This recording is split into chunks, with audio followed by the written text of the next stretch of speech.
혹시 이런 생각해 보신 적 있으세요? 월급은 그대로인데 빚은 눈덩이처럼 불어나는 상황이요? 정말 막막하겠죠. 오늘 바로 이 절망적인 상황을 극복해 나가는 한 실제 사례를 통해서 개인회생 절차가 어떻게 작동하는지 아주 자세히 들여다보려고 합니다. 자, 여기 한 분이 계세요. 남들이 보기엔 번듯한 직장에서 부장으로 일하는 평범한 가장이죠. 그런데 이분 사실 매달 버는 돈으로는 도저히 빚을 감당할 수 없는 그런 벼랑 끝에 몰린 상황이었습니다. 그럼 빚이 도대체 얼마였냐고요? 자, 이 숫자 좀 보세요. 무려 9,468만 원, 거의 9,500만 원에 달하는 어마어마한 금액이었습니다. 자, 그럼 본격적으로 이 이야기 속으로 한번 들어가 볼까요? 이 엄청난 숫자의 무게를 짊어진 사람은 과연 어떤 분이었을까요? 프로필을 보니까요. 한 회사에서 2008년부터 일했으니까 10년이 훌쩍 넘었죠. 아주 성실한 직장인이셨고요. 아내와 17, 14살 된 두 자녀를 둔 가장이었습니다. 특이한 점은 장모님 댁에 무상으로 거주하면서 아산에서 서울까지 매일같이 장거리 출퇴근을 하고 계셨다는 거예요. 들어보면 정말 우리 주변에서 흔히 볼 수 있는 그런 평범한 가장의 모습이죠. 아니, 이렇게 안정적인 직장이 있는데 왜 빚이 이렇게까지 늘었을까요? 본인 진술을 들어보니까 이유는 이거였습니다. 아이들이 크면서 가족 생활비는 계속 늘어나는데 월급이 그걸 따라가질 못한 거예요. 결국 어떻게 되겠어요? 부족한 생활비를 대출로 메꾸기 시작한 거죠. 이게 시작이었습니다. 근데 이게 또 문제가 빚이 한 군데가 아니었다는 거예요. 여기저기서 빌리다 보니까 보세요. 저축은행이 4곳, 카드사가 2곳, 시중은행까지 총 7군데의 금융기관에 빚이 얽히고 살켜 있었던 겁니다. 그야말로 빚이 빚을 낳는 그런 복잡한 그물망에 갇혀버린 거죠. 자, 그럼 이 9,500만 원이라는 거대한 빚더미 앞에서 법원은 과연 어떤 탈출구를 만들어줄까요?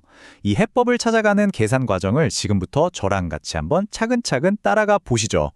모든 계산의 시작은 역시 얼마를 버느냐겠죠? 이분의 증명된 소득을 보니까 세금을 다 떼고 월 평균 419만 원, 그러니까 약 420만 원 정도를 버시는 걸로 나왔습니다. 이게 기준점이 되는 거예요. 자, 그럼 이 소득에서 뭘 빼야겠죠? 바로 법적으로 보장해주는 최소한의 생활비, 즉 생계비를 빼야 합니다.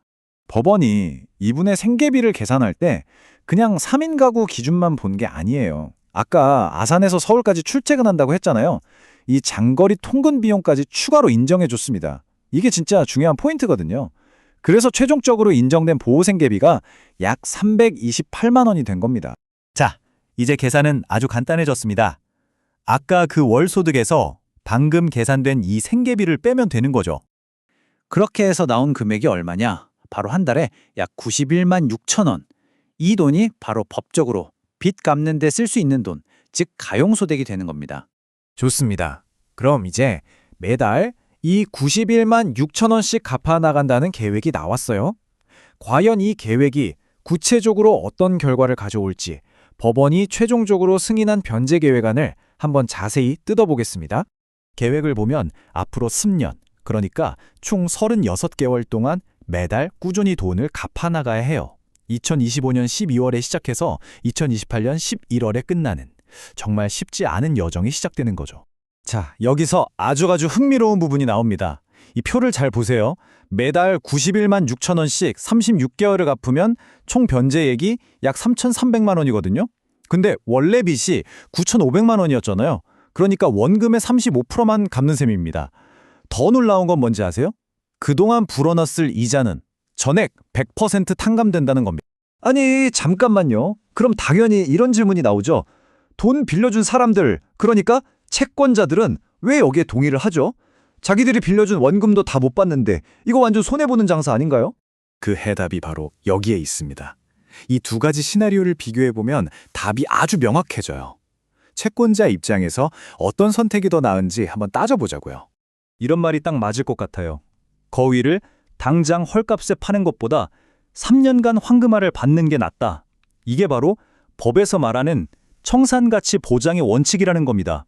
무슨 말이냐면 지금 당장 이 사람을 파산시켜서 가진 재산을 싹 다 팔아치우는 것보다 3년 동안 꾸준히 빚을 갚게 하는 게 채권자한테도 더 이득이 되어야만 이 계획이 승인된다는 뜻이에요. 그래서 핵심은 바로 이겁니다. 3년 동안 꾸준히 갚을 돈의 가치, 이걸 현재 가치로 환산하면 약 3,090만 원이거든요.